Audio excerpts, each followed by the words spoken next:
Hello everybody, thank you once again for tuning into the Rad Movement YouTube channel. It is I, Robbie Rapole, as always, and today my guest is Stretch the Massage Guy. He is not just a massage guy though, this guy is like a genuine like physical healer. I mean, he bends you and he cracks you and he fixes you, not just massages you. So, Stretch, how are you, sir? I'm good, man. How are you? I'm wonderful. I'm wonderful.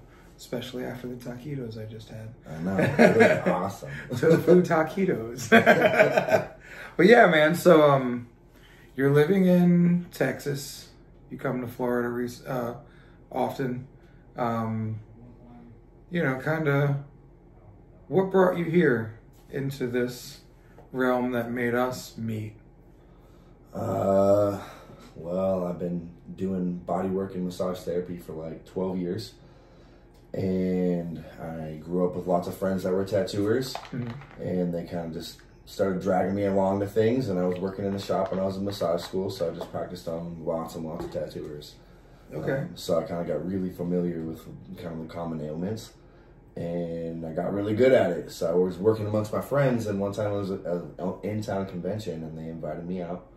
And they were like, just come in the booth with us, man, it'll be good. And I was like, all right, let me get off work, I'm gonna call in real quick and figure it out. And I did, and after that, they started hooking it up, and I did a bunch of smaller stuff, and just built up into what it is now, you know? Yeah. And now I travel every single week, pretty much. No shit, man. Yeah, you picked up Villain Art shows. You doing a ton of those? I am actually going through all of them this year. I do every single show. Hell yeah. So it works out really well. That's really cool. I get to go and help out lots of people that I know, lots of new people. And it's kind of like, it's very rewarding because a lot of people that I work with don't have an opportunity or the time to kind of see somebody like me in their off time. Yeah. So it's like really cool that way. Well, yeah, I was stoked. You booth behind me, I think it was in Baltimore was the first time we met. Yeah. And I was like, yo, this dude is doing like massage and shit. And then I seen you were doing the cupping, and then I saw the stretching, and that was when like I was really interested in that. That's the namesake, bro. Right. Stretch. You gotta do a little stretching if your name is Stretch. Like one of the best like slam bang quick massages I've ever had was a really athletic, like 6 foot something dude. He did a lot of the stuff that you do, you know, just like wrenching the body weird ways, but like getting things done fast. Yeah. And that was really cool. Not everybody offers that in the massage world. Like, it's very rare. People don't know how to like get to where they need to go in a fast way because they were never taught that. Right. They don't know that. They know routine. They don't like put together pieces of the puzzle and kind of dissect it the way that it should. Right. You know what I mean? It's the body's a huge puzzle. That's all it is. And I love that, like, you know, in our talks, you know, you've said you fix people, you know, and, you know, I've told you this before, you know, when my dad was alive, he was one of the only people that could fix me. Yeah. You know, he understood how to break me and fix me, you know what I'm saying? And you do, you know, a lot, you know, you fix. Yeah. So, you know, like where does the difference in brainwaves go to when, you know, from like, you know, traditional massage therapy to like, let's fix this? Like, is it in your training? Is it in your mindset? Is it in your soul? Is it in your character? It's both. Okay. All at the same time. Yeah.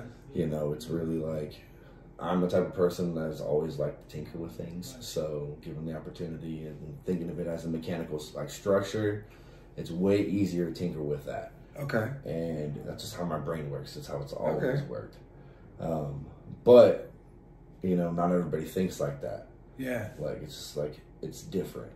You know, I'm looking at like, what are you doing on a daily basis? What muscles are you using regularly? Because everything compensates. It all moves from one spot and goes to another spot. So like the pain has never really originated where you're feeling it. Right. Ever.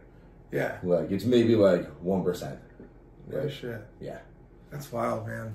Yeah, it's really wild. And I like that thinking process. But I feel like it comes back to like something that I heard on a recent podcast, Tattoo Guardians podcast, Joshua Carlton was saying something about like, if you got a motor, then you're just going to do things different in life. Yeah. You know what I'm saying? Like, not everybody's got a motor in them, you know? Like, not everybody, like... Not everybody hustle. Right. Like, not everybody grinds hard. People don't want to do it. Like, the business model, I've seen you, like, you know, create, dissect, recreate, dissect, recreate. Like, every time I see you, you know, you're talking about this part of the journey, right? You know, like, all right, well, I'm rebranding... Or last time it was like, I'm about to start a huge rebrand, and you know, now you're rebranding, and like every time we talk, it's more about like, okay, I'm doing this at this convention, and like just watching you be able to do that. It's not something that everyone can do, right? It's all puzzle pieces. It's literally all puzzle pieces to me, and it's fun. Right. You know, it's not like I get to do everything. It's all kind of natural. It's like, okay, I guess I'm doing this now. Yeah. You know, it's funny because, you know, Sam, one of my apprentices, we were at the Surf Fest. Yeah, you were there. I keep forgetting you showed up. I was quiet, man. I was chilling. We were at the surf contest all weekend long, and when I was talking to him and his girlfriend, the one common theme that we were saying about, you know, becoming an artist or just doing anything is like just doing.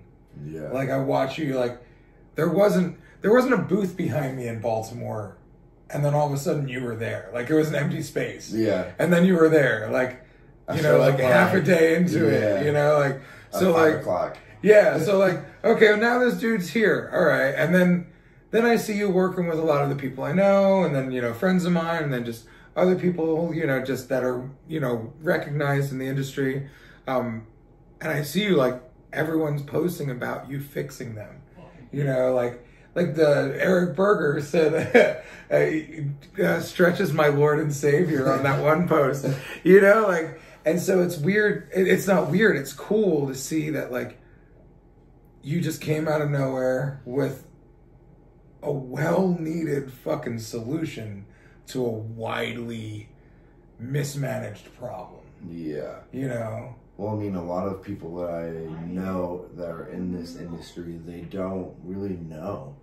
Like, they just know, like, okay, I'm going to get a massage, and, like, it should help me. They don't know any difference between what's really good and what's fixing them, and then what does. They may know pieces of it. You know, they probably have, like, there's a lot of folks out there now that take care of themselves, but, like, when I first started working in conventions, like, there was not. Right. There was nothing. Dude. Like, I'm talking about people, like, going on and, like, having serious conditions and, like, not even knowing. Right. Like, at all. Yeah, dude. It's cool that you saw the need, and now, you know, you went to fill it. So, like, what's next with that? You know, like, what's your next parts of, you know, the I want to kind of build up a network. Okay. So, like, when I'm doing shows or there's other shows going on, I can bring trusted people with me and take care of more people. Because, I mean, I'm only one person, you know? Right. If I could, like, help build something up like that is recognized. Because I do work with bands, too. So, like, I work on a lot of bands. And, like, that's, like, something I think would be cool for them, too. Just trusted people that they could go to in any city that they're in. Yeah. And, like, or, you know, have them at a convention that it's accessible to everybody. Yeah. And, like, trusted. You know what I mean? Yeah. I feel like that's important. Dude, that's fucking sick. That's super sick. So, I got to side note it right now. If anyone hears someone hollering in the background, that's my nephew playing video games across the hall. He's losing. No.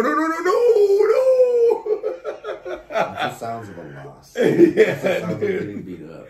Dude, it's actually, you know, that I get why people watch people playing video games now. Yeah. Because, like, this kid, every time he's in there, he's got a couple of, like, choice things he always says that are just fucking ridiculous. He's got his taglines. Yeah. And it's usually when he says, no. Oh, come on. And he's like a really fucking laid back dude usually. That's why I don't play shooting games. because I get fucking pissed. Dude. Man, I grew up playing like Nintendo and shit. So like when you lose, you lose. There was no like backup and stuff. Exactly. So like I took gaming way too serious and would get way too mad about it. Oh yeah, for sure. Bro, Rich's kid, I was playing video games with him one time, and that actually a number of times, and I like would catch myself getting mad as fuck. Like being like, this is bullshit, Rich. Your kid's like you're just getting so way mad at a fucking 6-year-old. Like, I'm done. I don't want to play anymore. I'm out of here. I need to stop. I need to be a grown up. Cuss you out, kid. I'm not acting like a grown up right now. Fuck, man. Somebody I was talking to the other day. Yeah, it was Kyle Dunbar. I was on his podcast, and he's like, yeah, I just talk shit to kids on Call of Duty. And like, I'm sitting there thinking he's talking about on a console, right? Kyle's so funny, dude. Bro, he plays fucking Call of Duty on an iPad. And cusses no kids out. controller. Just cusses kids out in a chat. He types it? Yes. Real old school. Yes, dude. It's so funny. He's like, I got the advantage, man. I want a fucking iPad. Fuck you kids. Oh, man. So you said you used to do MMA. Yeah, I did that for a long time, for like 8 years. How did that happen? You've done a lot of things, man. All the things. All right. So let's hear a little timeline story of things going into things and turning into things. So I moved out to Dallas, and I needed a job, so I went to school for massage, because I thought, hey, they don't get drug tested, I can just do what I need to do. And I got into it, and I thought it was actually a lot more than that, and I stuck with it. And then I started doing MMA. I did MMA for about 8 years, and I mean, I've done a lot with that. I fought all over. I mean, I did Muay Thai, a lot of Muay Thai. That blows my mind, because you don't seem like a fighting type of person. I mean, given the right scenario. Yeah. I guess so, yeah. It's a game to me. Right. Yeah, it's another puzzle. A game, yeah, it's another puzzle. You know, because like you're literally kind of, it's all about, it's like chess. Right. It's all about outsmarting everybody else, like being one step ahead. Yeah. And if you're one step ahead, you're typically going to win. So it's not like a bar fight where you're fighting to beat somebody up. It's more of a fight where you're just sometimes, trying. Yeah. I mean, sometimes. Yeah. Sometimes that's fun too. Yeah, true. Like, but you're more fighting to win. Like, yeah, you know, you're like fighting to solve the puzzle and win the game. I'm super cool with everybody afterwards. Yeah. You know, and like, if I heard them, I never talk shit around my mouth. If I ever heard anybody talking shit, it made it a little bit easier for me to beat the shit out of them. And then at the end, it'd still be cool, because like, I'm like, okay, man, I'll beat you up, bro. You can talk as much shit as you want, but I beat you up. Yeah. You can say whatever you want. Yeah. That's rad. So you did the MMA thing, and then like, how did that evolve into other things? And so when I did MMA, I paid for my membership with massage. I paid all my coaches by working on all the fighters. And then they took me to fights, and then I would start working at the fights. So I worked on a bunch of UFC guys for a while that did pretty well. They're awesome people. They're great. You know what I mean? That's where I started, you know, with my like sports stuff. Yeah. So then I started getting more bodybuilders. So I worked on bodybuilders for like a couple of years. And I still do. I still have awesome bodybuilder clients. They're fucking super sick. They're super regular. A lot of them are pro now, which is super cool. Yeah. You know? Yeah. Watch them all go from like just doing normal stuff, and then like all of a sudden, boom, like, hey, guess what? I got my pro card. Yeah. You know? Yeah. Like, that's awesome. Yeah, dude, to watch somebody really like get there. Bro. And like push hard, and like you get to see all of it, because like I'm the person they tell about how hard their gym training was and how hard their diet's been. Yeah. Because I get it. I mean, I did the diet. I fucking trained 3-4 times a day in MMA. Like, I understand what a grind is. 3-4 times a day. Yeah. In the morning you do cardio and lift, and then you go and do jiu-jitsu, and then a Muay Thai class, and then an MMA class, and then sometimes you go for a run afterwards. It's constant, man. It's one of the hardest like sports in the world. Like, only 10% of people can do it, because it's so hard on your body. I was about to say, so like, what's the longevity in something like that? Maybe like 10 years max. Like, you could really fuck yourself up if you just go in and start knocking people out. like you can probably hang on for a while. And that's why like a lot of people aren't injured and they're like champions. But the moment they have a major injury, they're like, all right, like I'm not a champion done. anymore. Like, I proved it. Like Yeah. a lot of people. Anderson Silva broke his leg. He does like off fights here and there. Yeah, I wouldn't imagine you'd want to break it again. No, You know, like, definitely not. Like, yeah, no. I have injuries myself from it. Yeah. I got two busted knees. Both my shoulders are wonky. You know, I have neck issues. I'm like torn up. Was that kind of part of? Well, you were already in the massage therapy part, so Yeah. like you were already on the healing path. Yeah, and I started to learn how to like rehab myself and like train my legs to like help support the other muscles that didn't want to work and the ligaments that weren't there. And like I've never had any surgery on my body, but I mean I can still lift. I can overhead press. Yeah. I mean I can squat. I can do weights. I can like have heavyweight squats. Oh shit. Like big boy shit. Oh yeah. And like my knees are fine. Fuck a squat. No wraps. No nothing. Fuck a squat. I didn't like him before I lost my leg. I don't like him now. Fuck it. I do squat-like exercises. That's just fine. That's fine too. Right. It's the same thing. Yeah. No. Yeah, dude. Dude, I'll leg press, but I'll fuck a squat. Mm-hmm. Yeah. I'm not fine with the squats, but I am. Yeah. Yeah. That's cool though. No, like that's the. It's weird because like being in the gym, there's like this mental therapy, there's this physical wellness, you know, there's this mental wellness, and there's also like a dash of ego. Yeah.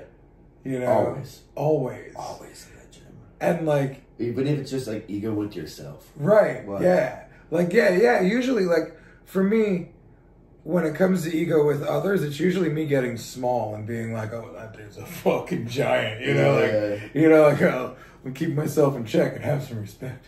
You know, like, but then my ego goes crazy with me. Like, all right, now you need to be a beast. Yeah. It's that don't be a bitch button. Right. All right. Yeah, like, why do I need to be a beast? Like, why did I fucking find it necessary one day that I needed to leg press 1,000 pounds? So I decided I'm going to start doing that. Great, cool. Then I started, like, lifting heavy elsewhere, right? So I'm like, I'm fucking getting heavy with my legs. Hell yeah. Let me start really pushing on my fucking chest, right? So I'm starting to get, dude, I got up to 3 plates on each side on bench. And I was like, fuck yeah, I'm so strong. And then my shoulders started hurting a lot. Yep.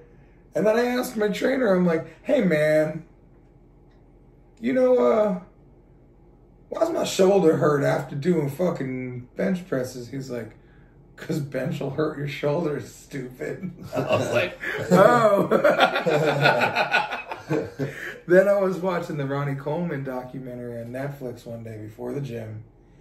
And that dude, he's still a specimen, but like he's like mad fucked up. Yeah, he's on the crutches and shit. Like, yeah.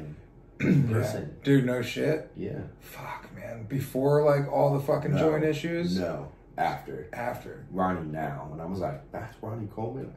Like this was way before the documentary and shit. This was like years and years and years before. He's been like this for like fucking almost 10 years. Fuck. Yeah. Dude, I watched that and I was like, it started making me think. And then, you know, I got to 1,000 pounds on my leg press and I thought that was cool.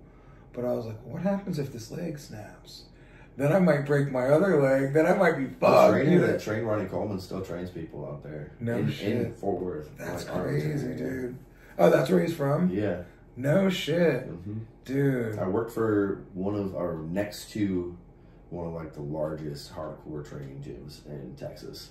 Wow. And I worked with all their athletes. I did like I worked on a lot of strong men, some of the strongest dudes in the world, dude. It was crazy. No giant men, like 275, 300 pounds. Yeah. Like solid. Fuck. Like solid. Dude, like, and like with stuff like that, I wonder, is it sustainable? Like, and how long is it sustainable for? If you take care of yourself and you eat a lot, that's the big thing, is eating enough to maintain that muscle and like that density.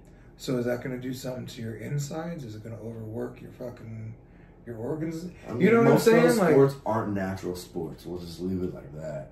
You know what I mean? Right. Most of those sports aren't natural. And like the strength, it's common. Everybody does it. Right. Like, and it's known. You know what I'm saying? That's like the big thing is it's known. And that's kind of Can't where be that big and that strong. Like, you know. That's where the ego comes in. Like, how do you, like, you know what I'm saying? Like, everybody's got to find their own balance of ego. That type of shit's full ego. You right. gotta go in there like, I'm a goddamn bear.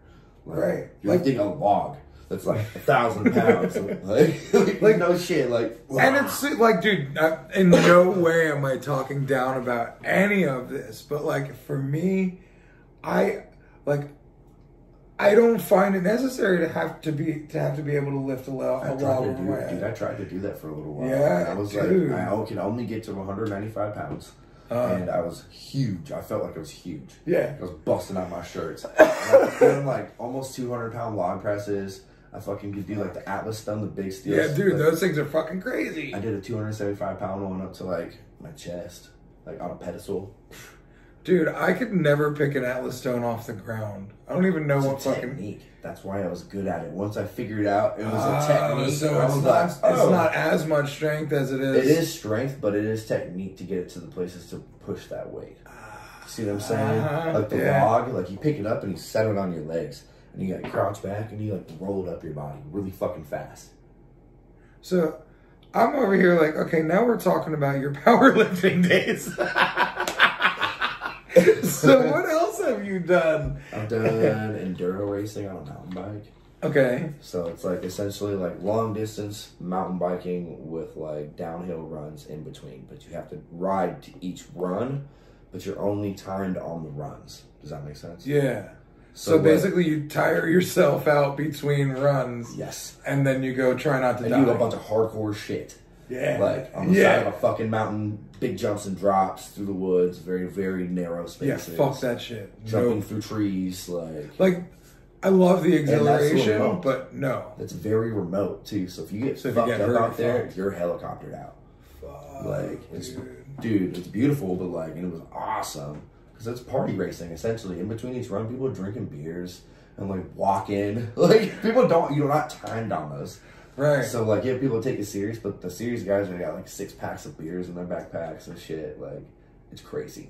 Damn, dude. Partying every night, like, and then they wake up at 8 o'clock in the morning and go hit the trail. And like some days, by the end of the weekend, on a big like race weekend, you're gonna ride like 75 miles and like 20,000 feet elevation, up and down. God bless. Yeah, and like I never walked out without scrapes and bruises. And you wear full gear, elbow pads, shin pads. Oh, shit. Like protective shoes. Did you see people get fucked up a lot? Lots. A lot. A lot. A lot. Like every race. I never saw a race where someone didn't break something, get knocked out cold by a tree. But like, I'm not fucking shitting you, bro. One race I rode, it was pouring down fucking rain. Like, it was like the trails are downhill and rocky. So with all the water, it was waterfalls. And you still have to race it, you're still timed on it. I destroyed my fucking $10,000 mountain bike. Like, I had to go and take it. It was like $500 of fixing. And like, it was in the shop for a week. Like, it was bad. Dude, I'm like, I went head over heels. I have videos of it. Me going head over heels down like little rivers. And like covered in mud, head to toe. Like, it's gnarly. And they still don't call it. Even if there's lightning or anything, they still don't call it. They're still racing. So how'd you find your way into this? Into like the racing. Oh, man, it was just fun. I like, got into it. How do you get into that? I had a bunch of little homies that were like riding, like some like really good friends from back in the day, and they were riding bikes, and like I was like, okay, I'm down. So I started doing it, and I was like, I think I want to race. And I did this fucking race in the wood, or no, it was in Canyon. It was like in the middle of the desert, and I didn't know that. I thought it was gonna be cold as fuck. And the desert was warm, and it was crazy, dude. Like from my parents' house to there, it dropped like 20 degrees. Yeah. No, raised 20 degrees. Yeah. It raised 20 degrees. And so from 60 to 80. And I dehydrated myself, and it was a 48-mile race. And I was not prepared, and I didn't do it right. And I took a pre-workout, and I was like throwing up and like puking, and I still finished it to some fucking degree. I don't know how I did it. Damn. I even had to like shit in the woods in front of people. Like I didn't think there was gonna be people, but it was an emergency situation. So you just like pull off. Yeah, you just say fuck it. Yeah, and people started riding around as soon as I was like there. most embarrassing thing ever. And I was like, all right, fuck this. I'm never doing a marathon again. What kind of racing is there that I can do? And then I found Enduro, and I was like, oh, dude, this is just like tricks and like time trials, but like with like jumps and shit. And like crazy shit. Shit that your inner child is like, fuck yeah. Yeah. But your insurance I can't say insurance. Insurance agent is saying no. Yeah, they're like, dude, don't do it. That took a while to say. You'd go and camp in the woods for like a week at a time. No shit. I would actually work on bikers while I was out there. So I brought my gear out in the middle of the woods. I'd bring a generator. Bro, you're like a tattooer. Like, that's who we are. Like, we're just fucking resourceful, nomadic motherfuckers that just be like, oh, I can bring my tat shit? Cool. I'll make some money while I'm there. Yeah. Like, I don't think I've ever been on a vacation. That's who I grew up with. Those are the people that I like, when I was like modeling myself into an adult, who I was around. Yeah. So, like, I have the same mentality. I was always like, man, I want to fucking have a job like that. I don't want to fucking like have people telling me what to do. And I want to go out of town and make money. So whenever I had the opportunity, I jumped on it. I was like, man, that's cool. Like, I love this. This is like how I've been living. Yeah. This is a formal entry. I'm going to see how far we can take this. You know? That's fucking killer, man. That's rad. Yeah, because, like, you can do whatever you want. Yeah. You know, and your shit, you don't have needles or inks or anything to carry around, so. I just have, like, I don't even have a table, really. In most places I work have tables now. I go to lots of tattoo shops. That's true. So. Yeah, you used my chair when I wasn't there that day. Mm-hmm. It was perfect. Yeah. Yeah, just fine. I do have a table that I travel with. Yeah, it's a cool fucking table, too, dude. They're super cool. It's called Nubis. It's inflatable. Check them out. And it, like, comes apart. Like, it's like a fucking blow-up. Like modular. Yeah, It goes into a bag that's like 30 pounds. And then, like, the table itself, like, when you did the Thai massage on the floor, he took the legs out from under it and put the blow-up table on the floor, and I was able to, like, lay on that while he was wrenching around and doing wacky things and stretching my amputated leg in a way that is so hard to stretch typically, because one thing you don't realize until your leg is amputated, how hard it is to, like, stretch that butt and, like, the hip and the thigh and, like, really get that thing wrenched down. So it was really cool that you were able to do that. Changes whenever all that happens. Yeah. You know, you gotta kind of learn to work with it on the fly. You use the leverage to fucking, get everything. Whew. Yeah, that was a long session. It was like 3 hours. Dude, yeah, we got into it. I'm so down for more, too. Like, that's the weird thing. Like, that's one of the reasons why I had you come out to the shop the first time. Because we have a lot of young tattooers and a lot of apprentices in the shop. And then we have a lot of fucking old cruddy guys like me who don't take care of themselves, So it was cool to, like, once you left here and everybody be like, dude, it was so cool that he came. Like, man, like, I want to start getting massage more often. I need to take care of my body and stuff. So, like, it's really cool to watch the ripple effect that something like what you do can bring, It's kind of neat, man. Even when I work with some of the bands, I worked with this one band and, like, I came in and like, bro, you bring happiness. And, like, nobody in the tour package was, like, talking and chilling. But by the end of the day, everyone was hanging out in the same room and partying, like, all buddy. And, like, that's kind of, like, uncommon. A lot of these bands kind of stay separated along. And I kind of, like, bring everybody together at that one point, which is kind of neat. That is neat. Even at conventions, like, I introduce people to people all the time. So that kind of goes into the whole healing aspect. Yeah. Right? So help them, Yeah, like, so at what point in time did you realize, okay, I'm a healer, and now I help people? I don't know. I just feel like that's who I am, so I've never even fully realized it. You know what I'm saying? So you're still on the path to realizing that. Yeah. Yeah. Dude, because, like, we talked about doing healer on your knuckles, and I still think that's a super fucking killer idea. It's been on my head for a long time. But, like, my dad fixed me all the time.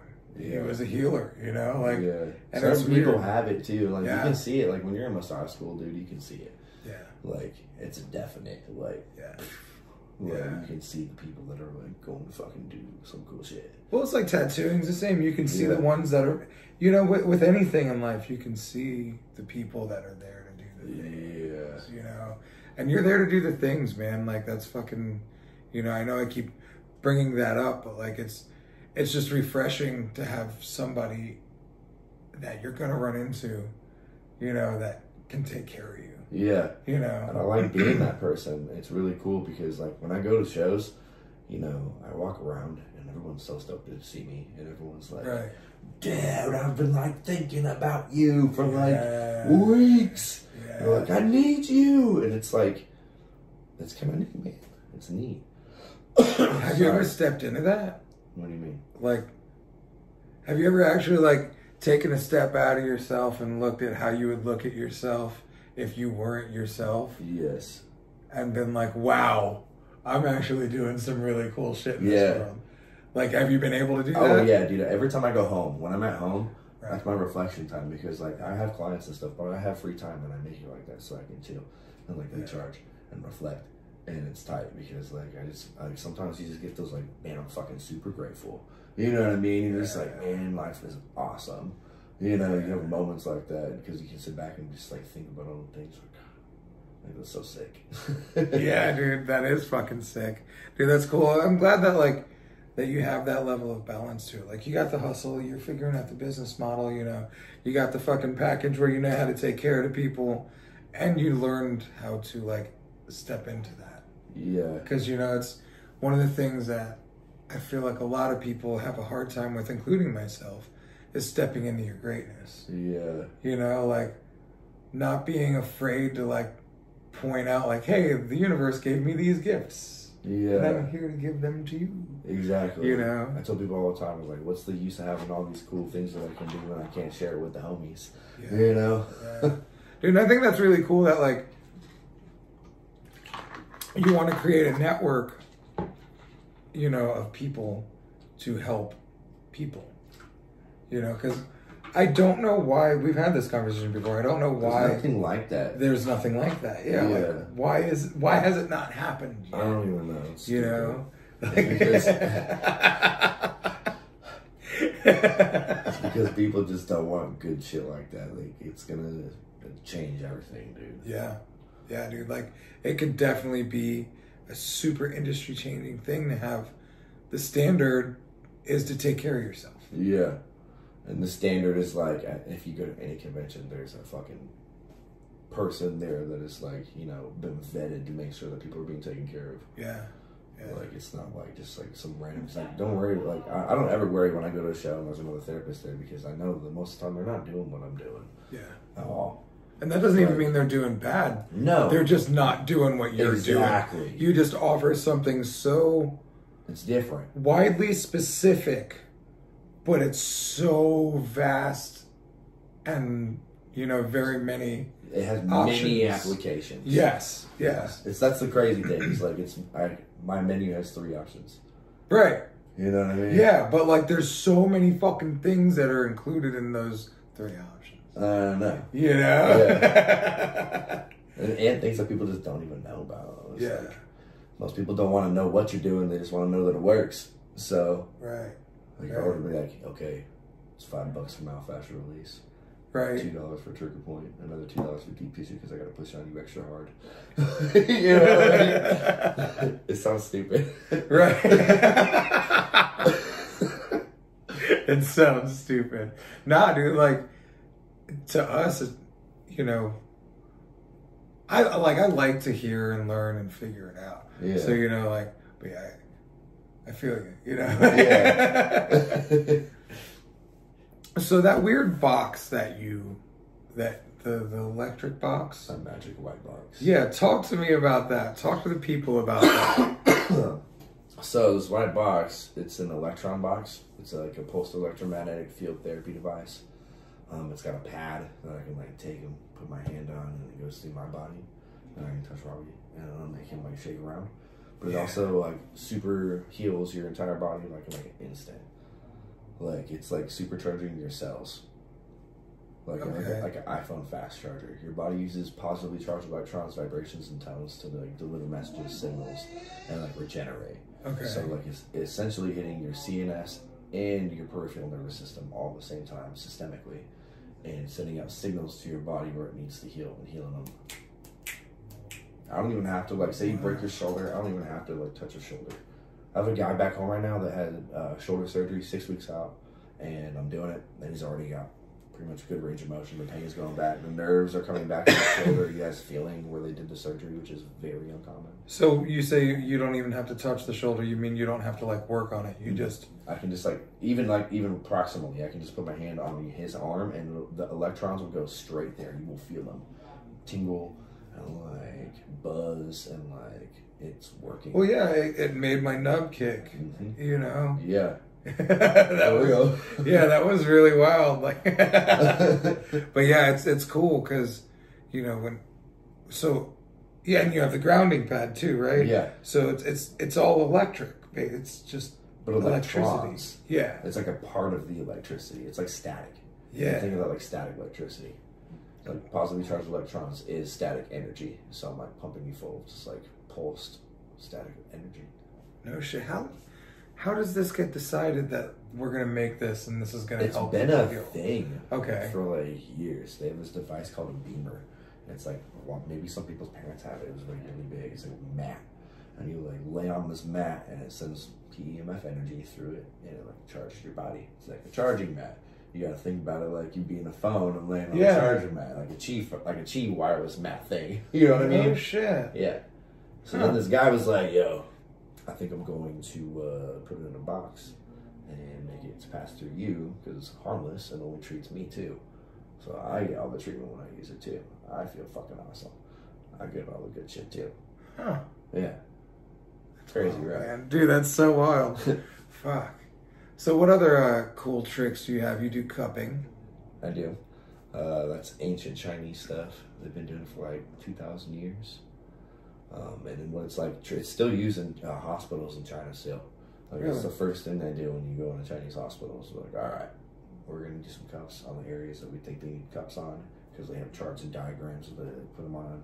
I'm like, okay, I want to put here, here, here, and like that's a fucking liver cup. So it'll be like, okay, well, it's just going to check how your liver is doing. Like, depending on what color they turn. Really? Those points pretty much for like every part of the body. Yeah. Wow. Crazy, right? Super crazy. Yeah. Well, it's kind of like acupressure. It's exactly like acupressure, but with cups. Huh. So it's the same points in acupressure, but you put the cups on them. And so you understand acupressure as well? Now, do you do acupuncture? No. Okay, I didn't think so. I can't. I wish I could, but you have to go to like an acupuncturist schooling, and it's like 4 or 5 years. Oh, really? Yeah. Oh shit! So that's it's like a whole like wellness thing. Huh. You just can't just like do one thing. It's like a holistic practitioner type of deal. Okay. Yeah. Which would be sick. That'd be super tight. Just whenever, if that becomes part of the journey. Exactly. Yeah. Who knows? Yeah, exactly.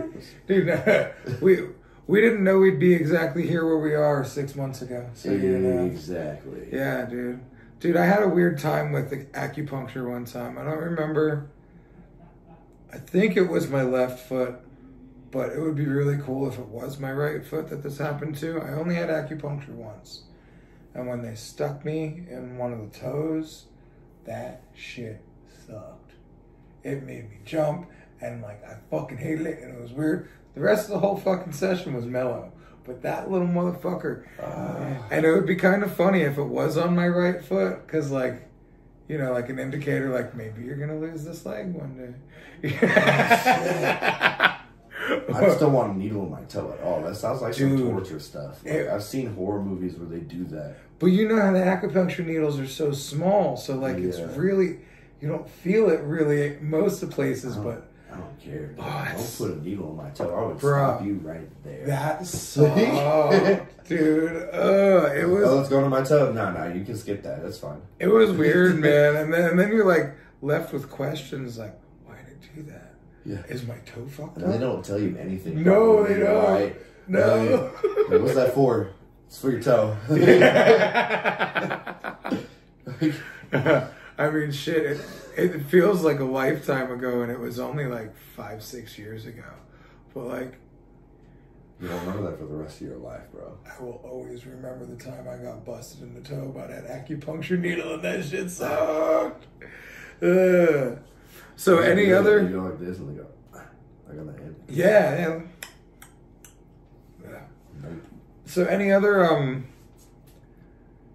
unique career fields / hobbies you've picked up over the course of your lifetime? I do music.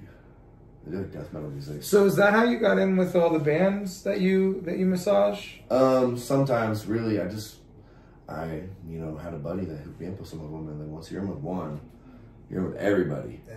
So like they see you, I'm like, oh, okay, like you're good. You know what I mean? Yeah. Like it's very like gated. Well, yeah, you get vetted by like still showing weird up right now because like I can't. It hasn't really gone back to normal. Yeah. So like there's a band I was supposed to work with when I get back, and like it's completely locked down because of COVID. Really? The whole backstage with most bands. Dude. Yeah, I live in Florida, aka the land of the free. I mean, I'm in Texas. No, it's just weird, man. And the reason why I say the land of the free is because like we just act like we're free from the disease for the most part. Like, like you were always pretty much able to find places that treated COVID like it didn't exist down here. Yeah. It's been weird, man. It's been a weird ride. Like, being all these places where, like traveling, being all these places where like it's really heavy, and then you come back home and it's like not. Yeah. And like it's mellow, and the mask mandates are way laid back, and like, I've been in places where people were asking, "Are you vaccinated?" before they got work done. Like people pass or goes. You know what I mean? Like the people coming through. No shit. Yeah. Yeah, dude. And I mean, I am, but I've never been asked anywhere but there. The only time I've ever been asked is when I needed to be vaccinated to be somewhere. Yeah. So there's that. Just weird. It'll go back to normal soon, but. And that's the thing, man. Like, I feel like we're in this weird adjustment state, and it's bigger than COVID, right? Because like everybody's in some weird adjustment state. Yeah. So it's like, it's kind of interesting to sit back and watch people adjust to it all and see how it affects certain people. Like, we're having this hard time finding people to work in regular places to fulfill regular needs that, like it's been a really weird thing, and I mean. Because a lot of people created their own jobs during COVID. Yeah. And now they have like their own little businesses they're running from home, but they don't have to do that shit anymore. Yeah. Seeing a lot of e-commerce pop up. Lot more, because I feel like e-commerce has always been a thing, but it kind of like it had a new renaissance. Lots of people are flipping stuff. Yes, I want to flip like Gundam models. You know how much you can probably get for those? You bet you could. I mean, they've limited run. Anything limited run you can flip. See, like, so I have this thing where if it seems like easy money, I try to figure out where the work is. Yeah. Like, yeah, sure, you could flip Gundam models. How long is it going to take you to find the right Gundam models to flip for the right prices? And the right person. Exactly. So it's a one-person thing. Like, it's gonna be like one dude, it's going to be like, man, that's my motherfucking thing. Right? Yeah. And they're going to buy it for whatever the fuck you sell it for. Yeah. But, I mean, anything really, like limited edition, anything. Yeah. Like that would be. Well, yeah, because then it's fun for you. A lot of people are doing that though. And well, so see that's the thing. Now, how do you stand out in that crowd? Like exactly. So I'm always I've gotten in too many I'm gonna fucking get rich fast situations where now I try to think. You gotta figure out what's happening. Yeah, figure out like, am I gonna have to trade my fucking life for this? Yeah. But yeah, I hate to be a naysayer on it. Sorry, Gundam flipping sounds cool. Well, like, even with like social media and stuff as a fucking proprietary source of income, yeah. Like that it takes a lot of work and energy. Yeah, it does. Dude, it's just, I think that's just a little, you know, brain flurry that is coming into my head, just like noticing how many things take work. Yeah. You know, and you said hustle, you know, a number of times. Hustling is like number one. If you can't fucking hustle, you can't make money. Dude, for real. Like, not real money. Yeah.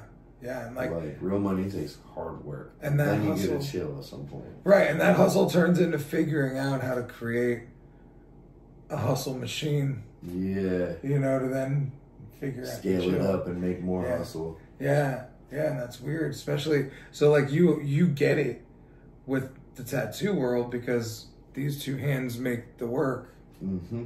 Those two hands make the work. Exactly. You know, you can't make these same hands over and over again. So you have to like create this network of people that you trust that are doing what you're doing and then finding those people, you know, but that I feel like, and I feel like you're probably on the same wavelength as it. You're very much like the power of the law of attraction.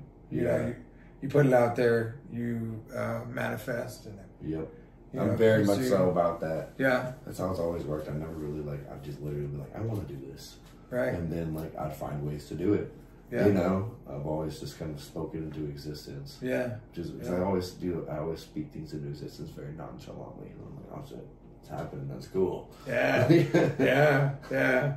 It is cool when it pops together because, you know, like, if you just say it nonchalantly and then just move on, fucking, you know, go on about your day, then all of a sudden it comes back in front of you and you're like, wow, this is cool. This is great. Man, I'm so glad I manifested this.